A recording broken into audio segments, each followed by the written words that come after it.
मौसम कोई भी हो, जंगल का किनारा हो या घनी आबादी, सांप, बिच्छू या मगरमच्छ जैसे खतरनाक जीव और जंगल से सटे गांव के आसपास तो कभी कभी कुछ अन्य घातक वन्यजीव भी आबादी में आ जाते हैं।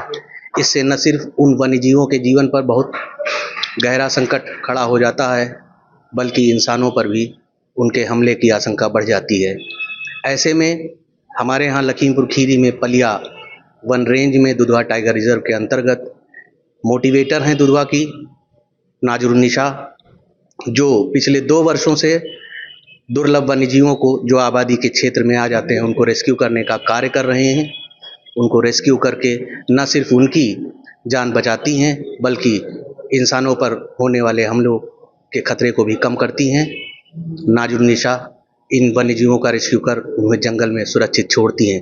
आज हमारे साथ नाज़ुरुन्निसा मौजूद हैं। आइए इनसे बात करते हैं इनके इस सफ़र के बारे में। मैं नाज़ुरुन्निसा दुधवा टाइगर रिजर्व में एज अ मोटिवेटर वर्क कर रही हूँ। अभी हमारी एज लगभग 22 ईयर्स है। मैं लगभग 3 सालों से दुधवा टाइगर रिजर्व में वर्क कर रही हूँ और अभी तक हमने लगभग 100 सांपों का रेस्क्यू किया हुआ है, जो कि हमारा रिकॉर्डेड है। इसके अलावा हमारा क्रोकोडाइल हो गया और जंगल कैट हो गया, फिशिंग कैट हो गया, मॉनिटर लिजर्ड हो गया, जिसको आम भाषा में लोग जंगली छिपकली बोलते हैं। और इसके अलावा हमने लगभग 5 टाइगर ऑपरेशन में भी हमने पार्टिसिपेट किया, उसमें हमारा सहयोग रहा है। और हम अगर बात करें कि हमारा सबसे मुश्किल रेस्क्यू जो था, गौरीफंटा रेंज का एक बनगवा मंडी है, वहाँ से एक कपड़े की दुकान थी, उसमें लगभग 3 स्पेक्ट्रल कोबरा थे। उसको रेस्क्यू करने में हमें लगभग 7 से 8 घंटे का टाइम लगा हुआ था और वो रेस्क्यू हमारे लिए मतलब एक बहुत बड़ा चैलेंज था, क्योंकि वो जो स्पेक्ट्रल कोबरा होते हैं काफ़ी जहरीले तो होते ही हैं, साथ ही वो बहुत ही गुस्सैल हो गए थे।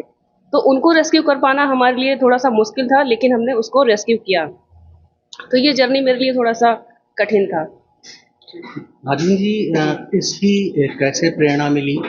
आमतौर पर लोग वन्यजीवों से डरते हैं और उनके नज़दीक नहीं जाते हैं। इसकी कहीं से आपने ट्रेनिंग ली इनको रेस्क्यू करने के लिए? मैं आपको बताना चाहूँगी कि हमारा जो बचपन है वो जंगल के किनारे ही बीता है। हमारा घर भी जंगल के पास लगा हुआ है।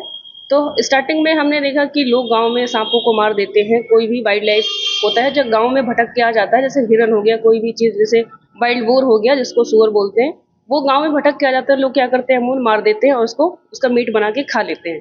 तो हमारे मन में आया कि क्यों ना हम इन जीवों की रक्षा करें, है ना। धीरे धीरे हमारे चयन जो है दुधवा टाइगर रिजर्व में हुआ, तो मुझे एक प्लेटफॉर्म मिला।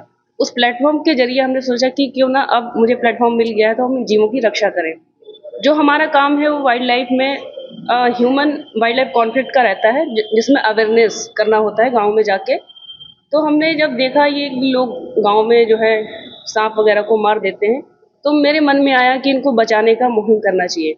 उसके बाद हमने रेस्क्यू करना स्टार्ट किया और आज का ये आलम है कि लोग जो है सांपों को मारते नहीं हैं, बल्कि जब तक हम पहुंच ना जाए वहाँ पे वो सांप को निगरानी में रखते हैं और जब मैं जाती हूँ तब उसको रेस्क्यू करके लेके आती हूँ। तो यहाँ से मुझे प्रेरणा मिली थी, तब से हमने रेस्क्यू करना स्टार्ट किया था।